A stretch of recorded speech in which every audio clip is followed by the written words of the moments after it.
I want to bring in Terry Turchie, the former Deputy Assistant Director of the FBI Counterterrorism Division. Terry, thanks for joining us. You've written about the collision between domestic and international terrorism in the past.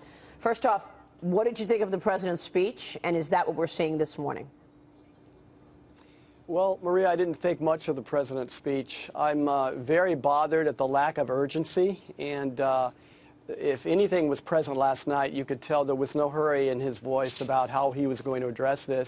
The lack of any information about a new strategy or a differing strategy in some respects to try to be more effective, there was nothing about that.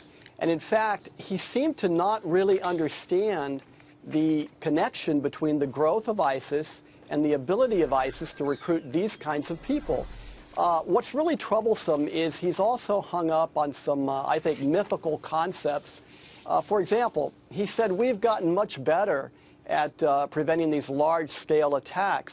Well, we're only much better until the next one happens, because we have no control over when that's going to happen. A lot of things have been prevented. A lot of terrorist acts have been prevented since 9/11, but we've just been very fortunate.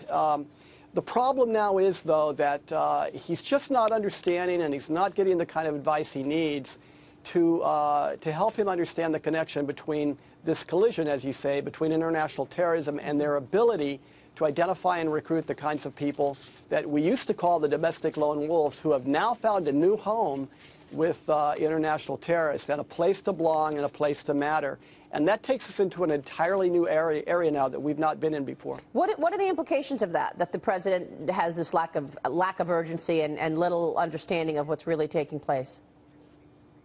Well, the implications of his lack of urgency and his refusal to take on ISIS where ISIS lives is, I think, a huge national security problem for America going forward. I think if we have to go through another 12 months of ISIS consolidating and continuing to get by with some of these attacks, both here and against our allies, then we're only going to make it a lot easier for these people that want to belong to ISIS to feel like, hey, they're the winning team. This comment that the president made a long time ago about the JV team is going to come back to not just haunt him, but to haunt all of us in the months and years to come. We've got to go after and eradicate at its source ISIS. And we've also got to understand, and the president has to exercise leadership here, that even when ISIS is gone, we're still going to be dealing with radical Islamic fundamentalists. And it may vary from year to year. We may be very successful one year and maybe not as successful another year.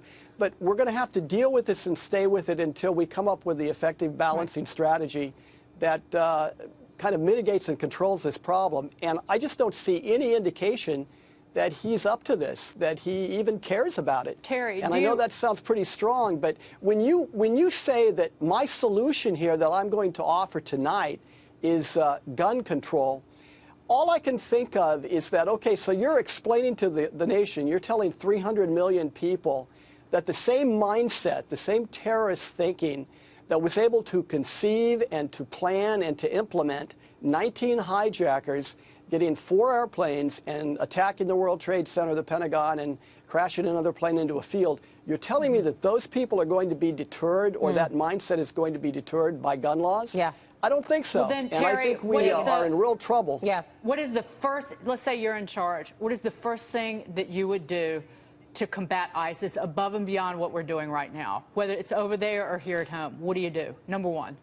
It has to be an integrated strategy involving law enforcement, Dagen, and the military. I don't advocate, and I don't think we would ever need 200,000 troops on the ground again. But what we have to do is, I think, look back at some of the things we've done in the past. We had troops in Europe for decades, and guess what?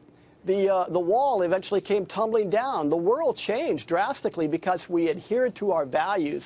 And if you look back at the 9/11 Commission, and again, another haunting statement in there, they said one of the main things America needs to do is America needs to define itself abroad, because if we don't do it, somebody will do it for us.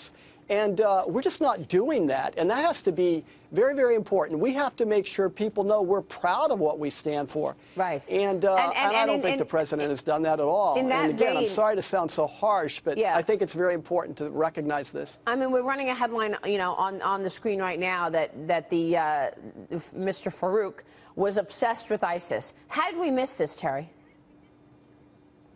Well, in hindsight now, we're going to learn a lot. But it's very interesting that when you talk about terrorism, there's first of all, you're talking about personal motivations. There's always a personal aspect to terrorists, being whether it's international or domestic. And then there's the psychology of it, and then there's the this almost bizarre adherence to this fundamentalist philosophy, right. whether it's religious or political or social. How come we missed a lot of that in this? Right. I know that. We obviously missed a lot. Terry, thank you very much. Appreciate your time this morning very much. You're very welcome. We'll see you soon. Terry Turchie, former FBI.